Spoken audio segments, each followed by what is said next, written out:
Students, आज हमारा topic जो है वो है इक्विलिब्रियम कांस्टेंट पे और इक्विलिब्रियम के कांस्टेंट का यूनिट पढ़ेंगे कि इसका इक्विलिब्रियम कांस्टेंट का यूनिट क्या होता है और इसकी डेफिनेशन क्या है। हम सबसे पहले मैं एक रिएक्शन लिखता हूँ। मैं कहता हूँ 1 mole of nitrogen 1 mole of nitrogen plus 3 moles of H2O, ये मिलके क्या बनाएंगे 2 मोल किसके अमोनिया के। ठीक है जी। ये जो फार्मूला है ये किसका है अमोनिया का। ये आपके पास अगर आपके पास एलिमेंट्स के साथ कोई नंबर ना हो तो इसके साथ क्या आता है 1 आता है। ठीक है। ये 1 क्या है ये आपका कोफिशिएंट है किसका नाइट्रोजन का। ये आपका क्या है हाइड्रोजन है। हाइड्रोजन के कोफिशिएंट की वैल्यू कितनी है 3। अब ये अमोनिया है। अमोनिया का फॉर्मूला क्या है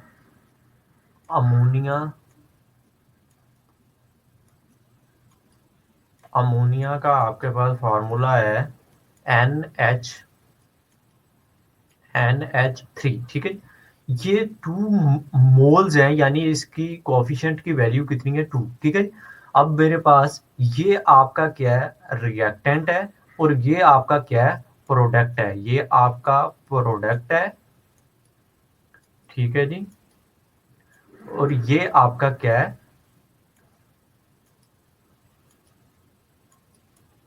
रिएक्टेंट है। ठीक है जी बच्चों, यहां तक आपको समझ लग गई कि हमारे पास एक रिएक्शन है।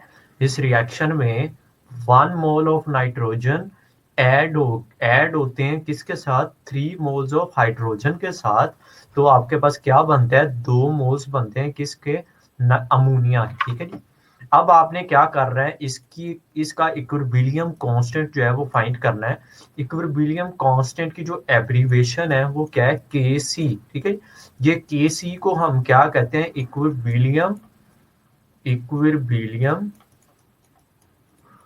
Equilibrium constant. ठीक है जी। यहां तक सब बच्चों को समझ लगी। ये है आपका इक्विलिब्रियम कांस्टेंट। आगे इक्विलिब्रियम कांस्टेंट की डेफिनेशन पढ़ते हैं। फिर आपका ये जो रिएक्शन है इस रिएक्शन की हम Kc की वैल्यू जो है वो फाइंड करते हैं यानी इक्विलिब्रियम कांस्टेंट फाइंड करते हैं। ठीक है जी। अब ये मेरे पास सबसे पहले मैं डेफिनेशन बात कर लेता हूँ इक्विलिब्रियम कांस्टेंट की डेफिनेशन क्या है।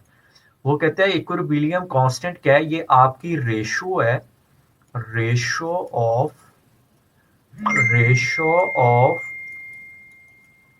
Product of concentration product of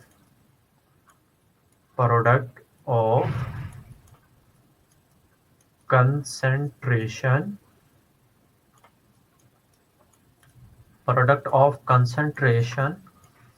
of product. ठीक है। ये इसकी क्या है डेफिनेशन है किसकी Kc की।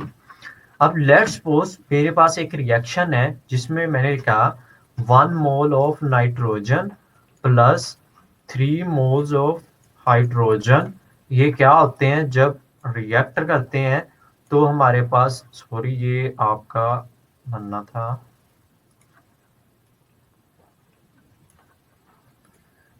ये आपके पास रिएक्शन इस तरह आएगा तो ये मिलके क्या बनेंगे 2 मोल्स ऑफ अमोनिया। ठीक है। अब मैंने इसकी Kc की वैल्यू लिखनी है। Kc की वैल्यू फॉर्म ड्राइव करने से पहले Kc के कुछ 3 पॉइंट्स हैं। वो 3 पॉइंट्स हमने देख लेने हैं कि वो 3 पॉइंट्स क्या हैं। सबसे पहला पॉइंट क्या है value of Kc reaction will be balance यानी जब आपने Kc की वैल्यू फाइंड करनी है इसकी इक्वेशन ड्राइव करनी है। इक्वेशन जब आप Kc की ड्राइव करेंगे तो सबसे पहले क्या करना है आपको रिएक्शन को बैलेंस्ड करना है कि दोनों साइड से क्या होना चाहिए रिएक्शन बैलेंस्ड होना चाहिए। ठीक है। ये रिएक्टेंट साइड है और ये आपकी क्या है प्रोडक्ट साइड है। ठीक है। इसके बाद दूसरे पॉइंट पे बात कर लेते हैं। दूसरा पॉइंट आपका क्या है प्रोडक्ट जो है वो आपका न्यूमिनेटर की फॉर्म के अंदर होना चाहिए। अब ये आपका प्रोडक्ट है ये आपका प्रोडक्ट ये आपका क्या है, प्रोडक्ट है, ठीक है जी, और ये आपका क्या है, आपका रिएक्टेंट है, रिएक्टेंट है, ठीक है। दूसरा पॉइंट क्या है कि के सी के अंदर न्यूमिनेटर के अंदर क्या आएगा, प्रोडक्ट आएगा, ठीक है, और ड्यूमिनेटर के अंदर क्या आएगा, रिएक्टेंट आएगा, ठीक है, रिएक्टेंट आएगा। यहां तक किसी बच्चे को कोई कंफ्यूजन?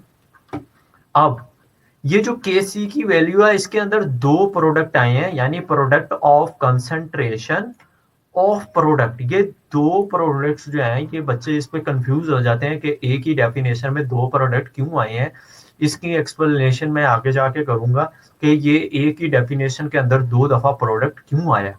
अभी मैंने आपको तीन पॉइंट्स बताए हैं केसी के। पहला पॉइंट क्या है, पहला पॉइंट ये है कि आपकी इक्वेशन क्या होनी चाहिए, बैलेंस होनी चाहिए जब आपने केसी की वैल्यू फाइंड करनी है, केसी की इक्वेशन ड्राइव करनी है।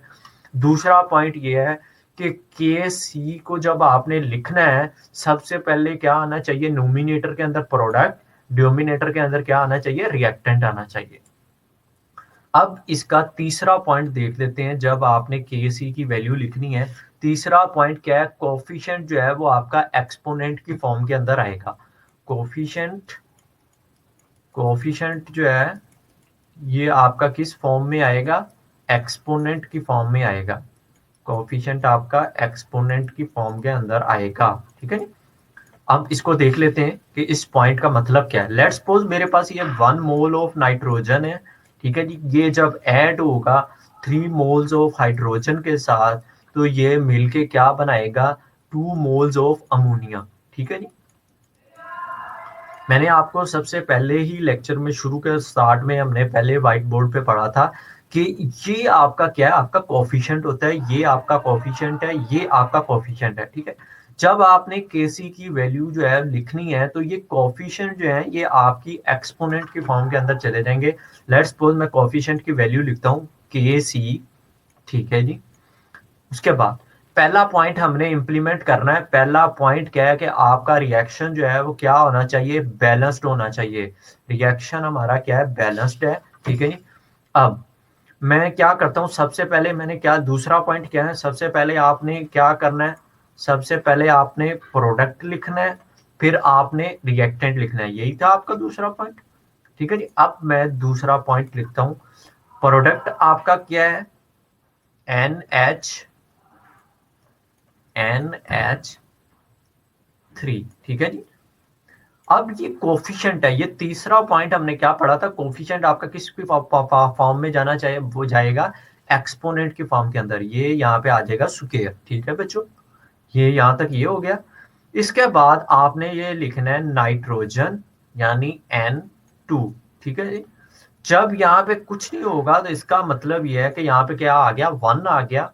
उसके बाद प्रोडक्ट ऑफ 3H2, यानी ये H2, ठीक है, और इसका कोफिशिएंट आ गया ये 3, ठीक है नी। ये अब मैंने क्या कर ली, के सी की वैल्यू इक्वेशन जो है वो ड्राइव कर ली। ये के सी आपके पास क्या है, इक्विलिब्रियम कांस्टेंट, के सी इज कॉल्ड इक्विलिब्रियम कांस्टेंट, ठीक है बेटे बच्चे। ये आपको समझ आ गया इक्विलिब्रियम कांस्टेंट की इक्वेशन किस तरह ड्राइव करनी है। ये तीन पॉइंट्स को आपने क्या करना है, फॉलो करना है। इसके बाद हम नेक्स्ट चले जाते हैं कि इसका आपने यूनिट किस तरह ड्राइव करना है। इसका कोई खास यूनिट नहीं होता। ये रिएक्शन जो है, लेट्स सपोज के मेरे पास ये रिएक्शन था, 1 nitrogen N2, 1N2 plus 3H2, ठीक है जी। ये मिलके क्या बनाते हैं, अमोनिया बनाते हैं, ठीक है जी। ये मेरे पास एक रिएक्शन है। आपका केसी का यूनिट जो है वो डिपेंड करता है इस रिएक्शन पे, केसी का यूनिट डिपेंड करेगा इस रिएक्शन पे, ठीक है जी। केसी का यूनिट जो है वो स्पेसिफिक यूनिट नहीं होता, ठीक है जी। मैं यहाँ पे लिख देता हूं, K C has no specific, no specific unit, ठीक है जी। Kc का कोई स्पेसिफिक यूनिट नहीं है, ठीक है। इसके बाद हम नेक्स्ट बात कर लेते हैं, Kc जो है वो डिपेंड किस पे करता है, ठीक है। Kc आपका इनिशियल पे नहीं डिपेंड करता, ये आपका डिपेंड करता है टेम्परेचर पे, ठीक है जी। जितना आपका टेम्परेचर कम होगा इतनी आपकी Kc की वैल्यू क्या होगी, कम होगी। यानी ये क्या है, डायरेक्टली प्रोपोर्शनल है किसके, Kc डायरेक्टली प्रोपोर्शनल है किसके, टेम्परेचर के, ठीक है बच्चे। ये यहाँ तक आपको कोई कंफ्यूजन इक्विलिब्रियम कांस्टेंट के टॉपिक में, ठीक है। अब हम यूनिट ड्राइव कर लेते हैं। यूनिट ड्राइव करने का तरीका क्या है, लेट्स सपोज मैं एक ये मेरे पास एक इक्वेशन है, एक रिएक्शन है, 1 mole of nitrogen plus 3 mole of H2, ये जब आपके कंबाइन होते हैं तो ये 2 मोल्स ऑफ अमोनिया होते हैं, ठीक है जी। अब ये आपका रिएक्टेंट साइड है और ये आपकी क्या है, प्रोडक्ट है, ठीक है। और ये रिएक्शन रिवर्सिबल है, फॉरवर्ड भी है और बैकवर्ड भी है, ठीक है। यानी जब आप इसको ऐड करोगे अमोनिया बनेगा, जब इसको ब्रेक करोगे तो 1 मोल ऑफ नाइट्रोजन के आएंगे और 3 मोल ऑफ हाइड्रोजन के आएंगे। अब मैं कह रहा हूं कि मैं इसका यूनिट निकालूंगा Kc का, ठीक है। अभी मैंने आपको बताया कि Kc का यूनिट जो है वो स्पेसिफिक यूनिट नहीं होता, इसका यूनिट डिपेंड करता है किस पे, आपके रिएक्शन पे, ठीक है। अब Kc इज इक्वल टू, अब सबसे पहले आपने प्रोडक्ट लिखना है, इसका यूनिट है NH मोल डेसीमीटर -3। अब ये आपका क्या है, कॉफिशिएंट है, ये कॉफिशिएंट क्या चला जाएगा, ऊपर चला जाएगा। अभी हम इसको थोड़ा ऊपर करके देख लेते हैं ताकि आपको अंडरस्टैंडिंग हो जाए। सबसे पहले 1 mole of nitrogen plus 3 moles of hydrogen, जब ये मिलते हैं तो 2 मोल्स क्या बनाते हैं, अमोनिया के, ठीक है। अब ये आपका क्या है, ये आपका रिएक्टेंट है, ठीक है जी। और ये आपका क्या है, ये आपका प्रोडक्ट है, ठीक है जी। अब मैं चाह रहा हूं कि मैं इसका Kc का यूनिट का फाइंड करूं, Kc का यूनिट क्या करूं, फाइंड करूं, Kc यूनिट फाइंड करूं, ठीक है जी। चलें जी, अब इसका Kc का यूनिट फाइंड करते हैं। सबसे पहले मैंने लिखा Kc, मैंने लिखा Kc, उसके बाद मैंने ये लाइन लगाई, ये मैंने प्रोडक्ट लिखा, मैंने इसका यूनिट है, इस प्रोडक्ट का यूनिट मोल पर डेसीमीटर -3 का स्क्वायर। अब मेरे बच्चे ये स्क्वायर किस तरह आया, हमने कॉफिशिएंट का Kc का थर्ड रूल पढ़ा था। ये जो आपका कॉफिशिएंट है ये क्या होगा, एक्सपोनेंट की फॉर्म के अंदर आ जाएगा, ठीक है जी। ये आपका प्रोडक्ट का यूनिट आ गया। अब हम रिएक्टेंट का यूनिट देख लेते हैं। रिएक्टेंट का यूनिट क्या है, 1 मोल ऑफ नाइट्रोजन, यानी मोल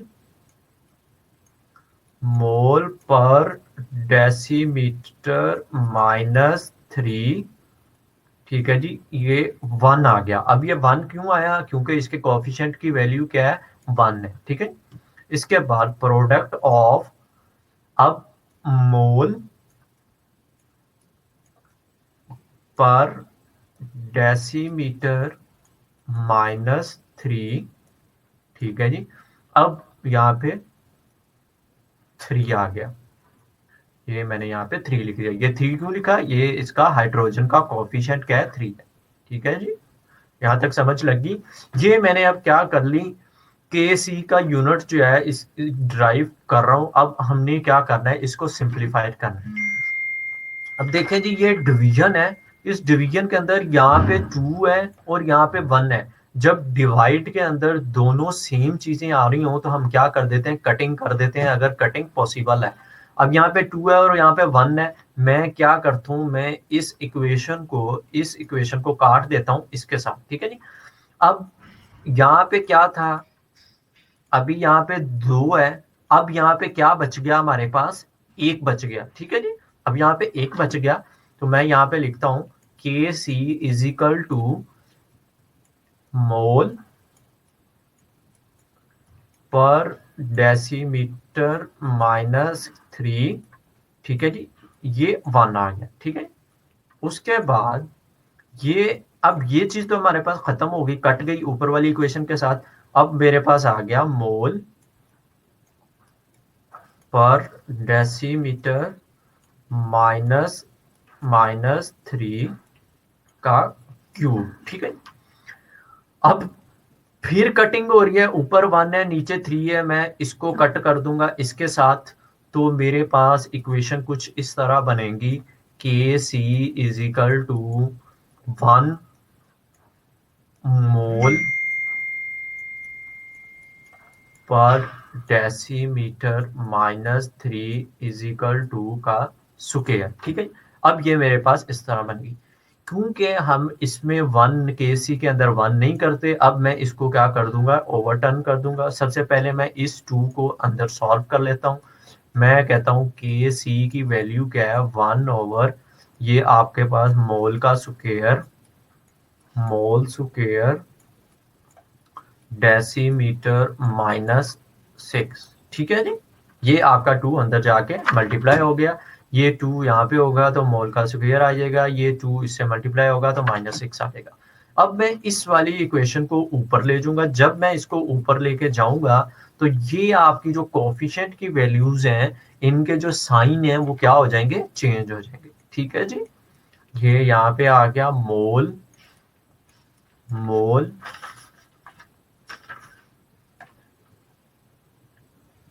मोल -2 डी एम -6, ठीक है जी।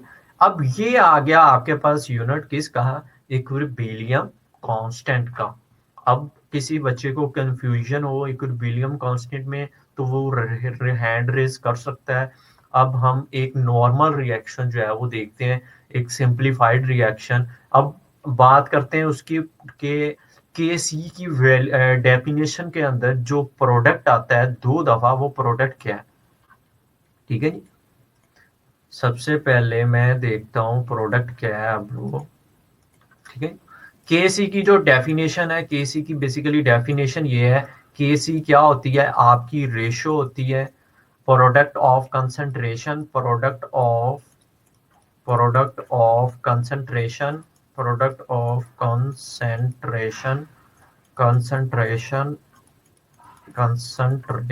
ऑफ प्रोडक्ट, ठीक है। ये इसकी डेफिनेशन है। अब बच्चे क्या करते हैं, इसकी डेफिनेशन में आगे कंफ्यूज हो जाते हैं कि सर ये 2 दफा प्रोडक्ट जो है वो क्यों आया है, इसके पीछे थ्योरी क्या है कि ये 2 दफा प्रोडक्ट क्यों आया। लेट्स सपोज मैं एक रिएक्शन लिखता हूँ, ठीक है जी। मैं रिएक्शन लिखता हूँ 1 नाइट्रोजन 2 + 3H2, ठीक है जी। ये मिलके क्या बनाते हैं, 2 मोल्स ऑफ अमोनिया, ठीक है जी। अब ये देखें जी, इसकी के सी की वैल्यू मैं लिखता हूँ, मैं कहता हूँ कि 2NH3 का स्क्वायर, और उसके बाद मैं लिखता हूँ कि N2 इसके बाद H2 3, ठीक है। ये आपकी क्या है, ये प्रोडक्ट ऑफ कंसंट्रेशन है, ये आपका क्या है, ये आपके इसके दरमियान एक डॉट है, वो कहता है ये कंसंट्रेशन है इस रिएक्टेंट की और इस रिएक्टेंट की, यानी ये कंसंट्रेशन ऑफ प्रोडक्ट ये आपका दूसरे वाला प्रोडक्ट है, ऑफ प्रोडक्ट, ठीक है। कंसंट्रेशन यानी ये जो आपके रिएक्टेंट की प्रोडक्ट की कंसंट्रेशन है, वो है किसकी, ऑफ प्रोडक्ट की, यानी आपके प्रोडक्ट की, ठीक है। अब सिंपली हम इसको एक और रिएक्शन से देख लेते हैं। लेट्स सपोज मेरे पास ये ए है, और ये मेरे पास लेट्स सपोज ए है, और ये बी है, ठीक है जी। ये मिलके क्या जनरेट कर रहे हैं हमारे पास, C + D, ठीक है। अब इसकी Kc की वैल्यू हम किस तरह फाइंड करेंगे, ये आपका ये आ गया ए सी डॉट डी, ठीक है। और इसके बाद